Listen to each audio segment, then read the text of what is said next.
Bom dia, equipe da Globo News.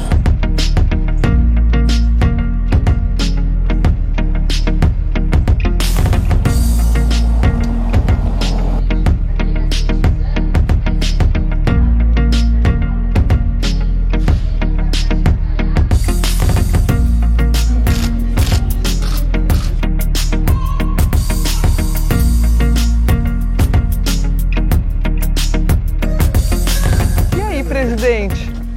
Tudo bem?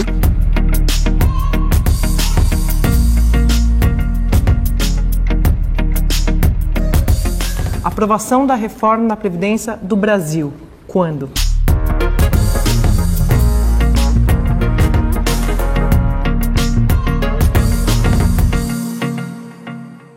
Eu queria falar um pouco com o senhor, contar aqui para o nosso assinante a história do senador Davi Alcolumbre. Queria que o senhor começasse contando a origem da família do senhor, descendência marroquina. Isso. Conta um pouco a história do senhor pra gente. Na verdade, nós somos uma família de descendentes de judeus que vieram de Marrocos há mais de 100 anos atrás para o Brasil. Entraram pelo Amazonas, depois Pará e depois Amapá. E eu sou a terceira geração dessa família. A família do Amapá, a nossa família é uma das famílias mais tradicionais do Amapá, do ramo do comércio, uma família de empresários, graças a Deus bem-sucedidos no Amapá, nessa questão empresarial. E como todo judeu, eu venho também de uma família, e meus pais, minha mãe, meu pai é mecânico, minha mãe comerciante, e eu aprendi e construí a minha vida num balcão de autopeças, numa loja de autopeças. E aí acabou que eu entrei na política em 2000. Eles fizeram campanha? Muita. Lá no balcão? No balcão. O balcão da... Ia arrumar o carro, já pediu um voto. Eu que arrumava os carros. Eu sou instalador de som. E pediu voto também? Eu sou instalador de carro. É mesmo? Eu instalava descarga, eu instalava reboque. A família toda, todos nós, desde muito novos, trabalhamos muito no balcão. Até hoje, senhor, se precisar, eu sei fazer. Eu tô destreinado. Vamos voltar depois do senador para fazer. Tá destreinado. Estou destreinado, mas eu conheço tudo de carro, de mecânica, de veículos. E assim, era no balcão de peça, vendendo um som, instalando um acessório e pedindo voto. Mas levava mais, vendia mais o som ou conseguia mais o voto? Eu tinha que dar muito desconto. Não, vamos te ajudar, mas eu quero um desconto no meu som. Ali era o palanque. E eu fui o vereador mais votado da história de Macapá. Ah, é? Com 23 anos. 23 anos. E como o senhor se vê hoje, quando o senhor acorda, depois das suas agendas, hoje, aqui na residência oficial do Senado, para explicar para quem está assistindo a gente em casa, a gente na residência oficial do Senado, que já foi ocupada por Renan Calheiros, que é do grupo do senador Sarney, ex-senador Sarney, presidente da República, e presidente do Senado também, José Sarney. O que passa na cabeça do senhor, se o senhor tivesse que descrever? Uma vontade de trabalhar muito. Eu sou muito jovem, como você falou, mas eu fui vereador, deputado por 12 anos, estou no meio do mandato de senador. Então, assim, a vontade de trabalhar e a força de estar presidente do Senado, nesse momento decisivo do Brasil, que foi o que me levou à eleição de presidente do Senado.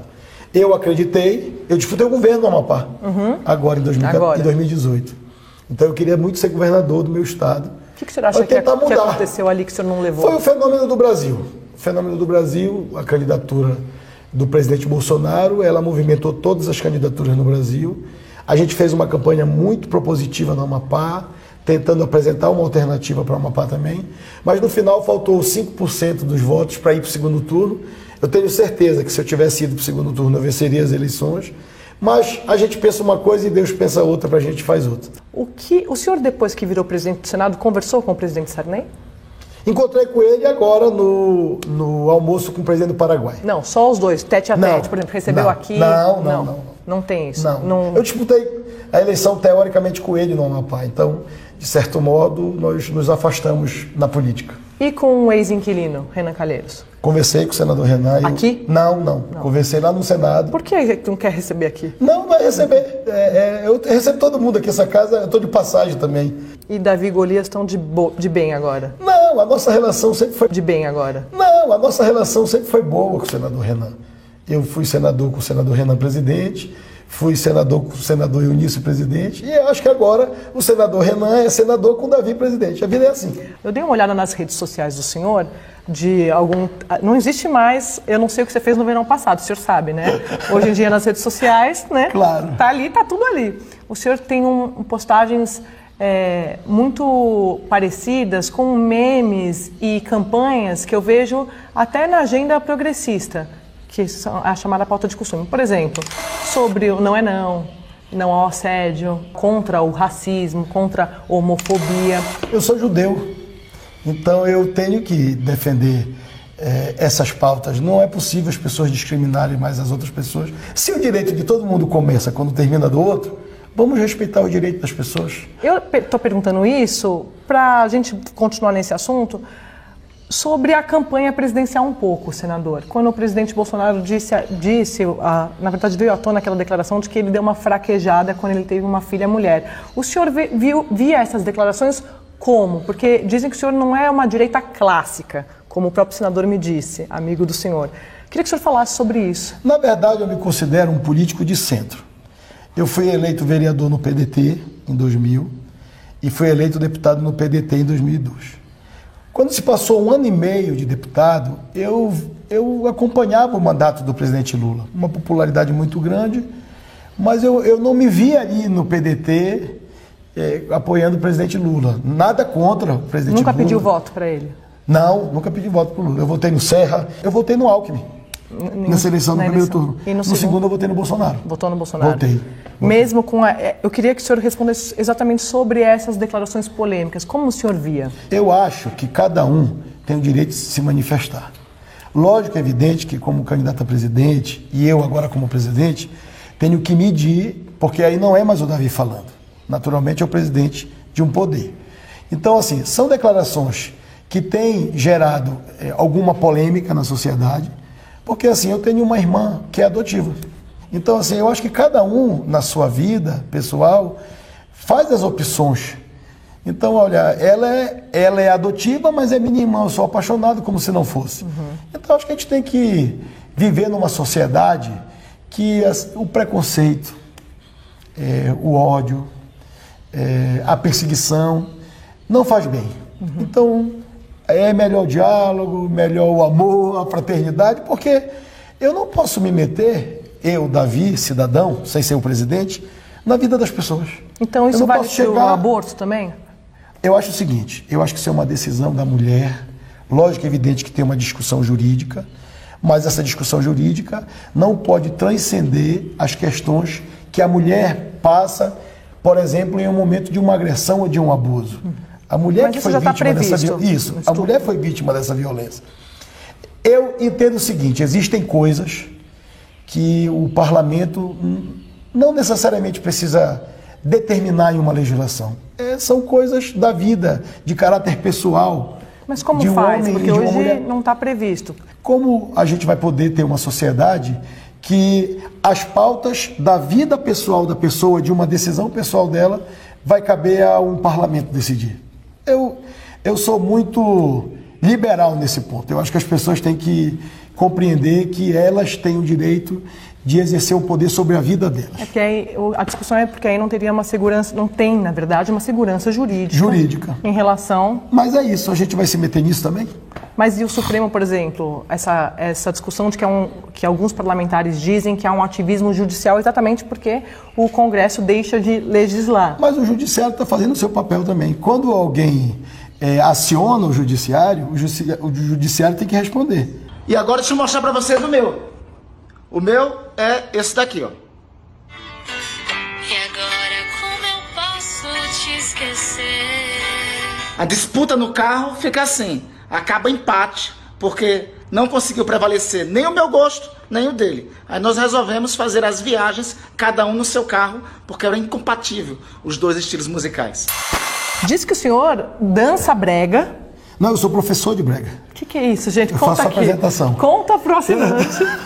Não, fala a verdade. O nosso ritmo. Mas diz que o senhor é um exímio dançarino. Eu falo pra ele que eu não danço brega, eu faço apresentação.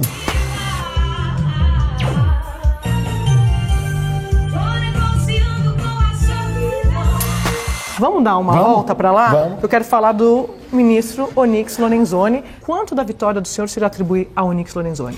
Olha, o Onyx, eu falei para todo mundo isso já várias vezes, é meu amigo. E como meu amigo, eu procurei o Onyx. Onyx, eu pretendo ser candidato a presidente do Senado. Eu acho que o Brasil está vivendo um momento diferente. O presidente Bolsonaro está aí, você é ministro da Casa Civil. Eu quero te comunicar que eu serei candidato. Se você puder me ajudar, eu estou te pedindo a tua ajuda.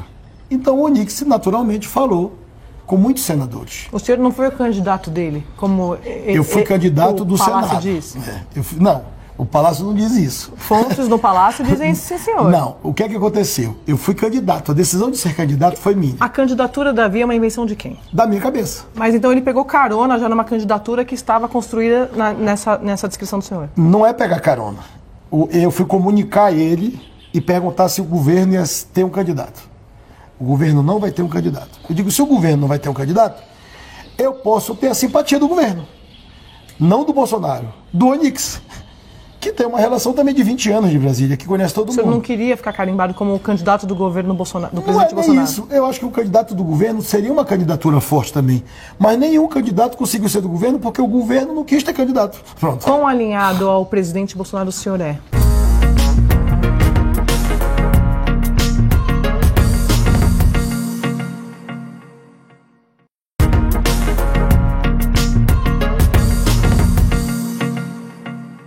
Quão alinhado ao presidente Bolsonaro o senhor é? Eu sou alinhado ao Senado.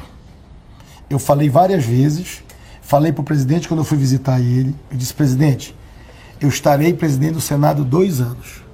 Não esqueça que o Senado é um poder da República, o senhor é outro poder, a gente precisa de respeito para os senadores, para a Casa da Federação.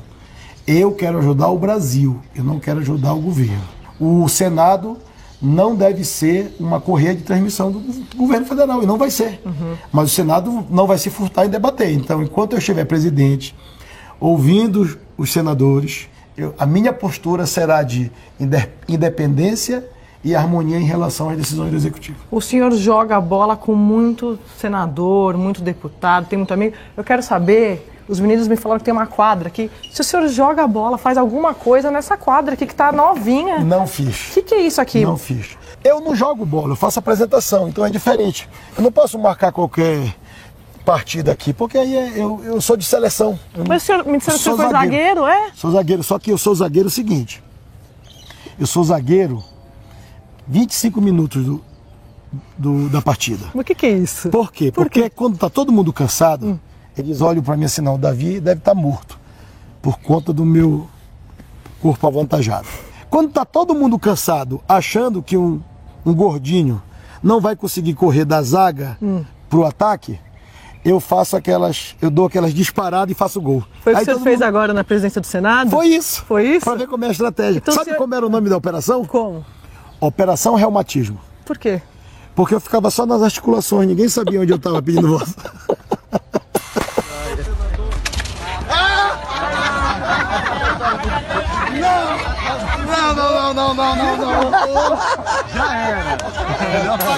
Senador, para finalizar um pouco, pautas que a gente sempre quer abordar. O senhor, a gente já conversou até aqui na Central, na Globo News, sobre a transferência da embaixada, né? O senhor é judeu, o senhor já falou sobre esse assunto algumas vezes. Quero saber se o senhor acha que isso pode atrapalhar a não transferência, algum tipo de não aprovação da reforma da Previdência, porque eu tenho ouvido muito a bancada evangélica no Congresso, porque assim como o senhor, eu também converso muito com os parlamentares, e alguns têm reclamado de que o presidente ainda não deu sequência a uma pauta da campanha. Queria que o senhor falasse sobre isso desse ponto de vista. Vem cá um pouquinho, André. Deixa eu te falar, eu já falei para você, eu acho que isso não é um papel do presidente do Senado decidir sobre a transferência da embaixada. Não, decidir não, a opinião. Decidir, porque é o governo que decide isso. Então quem tem que decidir isso é o governo, o presidente Bolsonaro tem que decidir sobre a transferência da embaixada de Israel para Jerusalém. Será que se o presidente decidir mudar ou não uma embaixada, vai mudar os destinos do Brasil? A reforma da Previdência não é uma reforma do Bolsonaro. Se as pessoas não entenderem isso, que a reforma da Previdência é para hoje, mas é muito mais para amanhã, os próprios que muitas das vezes estão criticando e falando da reforma, amanhã não vão ter como se aposentar, porque não vai ter recurso. Não pode o Estado brasileiro ter 4% do orçamento do Brasil para investir no Brasil. Não cabe mais isso. Presidente, vamos continuar falando de Previdência lá dentro? Vamos. O senhor, sobre prazos, o senhor já disse que... Eu disse que a gente queria muito que entrássemos no recesso de julho com a reforma aprovada. No Senado? No Senado. O problema é que atrasou um mês a Comissão de Constituição e Justiça da Câmara. Então eu acho que acaba prejudicando esse cronograma. Mas o certo é que essa comissão de acompanhamento do Senado vai poder ajudar muito nessa transição enquanto a matéria estiver na Câmara. Temos hoje um problema. A relação política tem que ser feito um ajuste fino entre o governo e o parlamento. Está faltando articulação política. Um ajuste fino nessa conversa política com os parlamentares. O governo, todo mundo quer ajudar. Mas o que é ajuste fino? Explica, porque as pessoas... Todo mundo sabe da importância. É emenda, todo mundo carinho. sabe da importância. Atenção. Se você der atenção para os parlamentares, e dar atenção para os parlamentares, muitas das vezes é prestigiar os parlamentares no seu estado, Andréia. Não tem cabimento um parlamentar que é eleito no estado, que precisa de concluir uma estrada, ele tem que pedir para quem? A estrada não é na casa dele. Mas quem tem que fazer essa articulação política pelo governo? Agora os líderes. Não, pelo governo. Agora os líderes... O governo agora tem. Não, dentro do Palácio, o ministro Onix. Ele é o responsável. O responsável pela articulação política, está fazendo todo dia, mas precisa externar esse sentimento e contagiar positivamente o governo. Não dá para o Onix fazer só, carregar o piano sozinho, como a gente fala, se os outros ministros não estiverem contagiados com essa relação política. Mas os porque ela existe a vida toda. Os parlamentares me dizem que, além disso que o senhor está falando, também precisa ali mexer nos cargos de segundo, terceiro escalão para ajudar na reforma. Tem que atender os parlamentares. Como que pode os parlamentares serem da base de apoio do governo ou do Brasil, porque a reforma é do Brasil, se eles não tiverem prestigiado, as pessoas querem se ver parte, Andréia. Por que não fazer? Todo mundo tem quadro técnico. O governo falou do banco de talentos. Todo mundo tem um talento. Se a pessoa tiver problema... Se não tiver muitos talentos nos partidos... O problema é o seguinte, alguém vai ter que mediar. Aí vai ter que mediar a política. A política vai ter que mediar. Mas quem? Não, na figura de quem? A Casa Civil vai ter que mediar.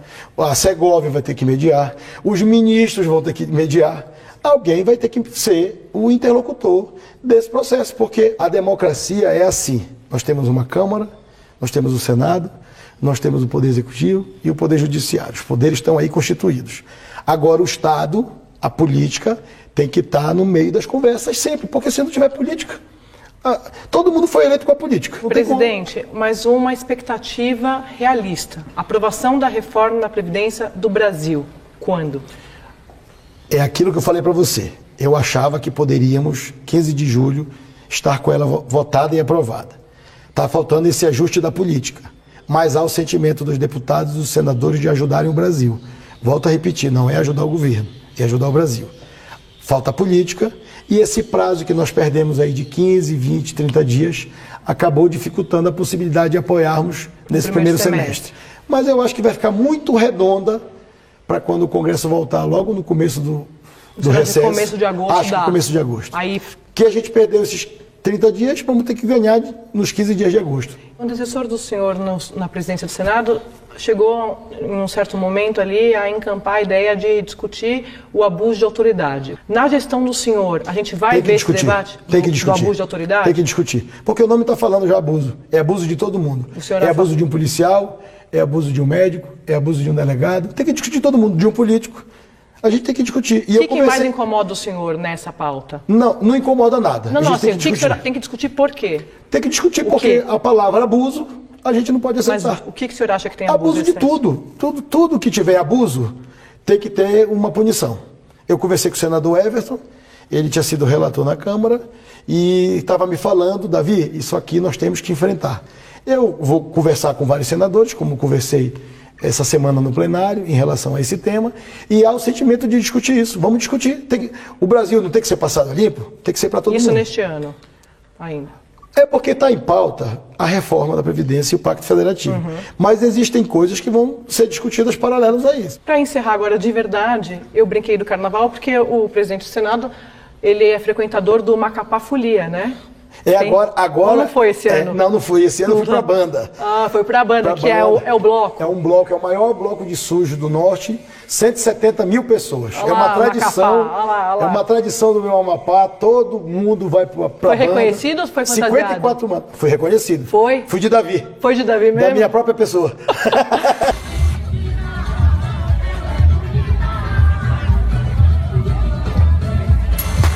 O senhor, como frequentador de bloco e admirador do carnaval, maior festa popular, como o senhor viu a declaração do presidente Bolsonaro nas redes sociais sobre o bloco de carnaval ali? Eu acompanhei, eu estava na Amapá e acompanhei a postagem do presidente. O que é que eu falei? E o que é que eu penso sobre isso? É aquilo que eu falei para você. Eu acho que na posição de presidente do Brasil, eu estando presidente do Senado, existem coisas que a gente tem que ter cautela.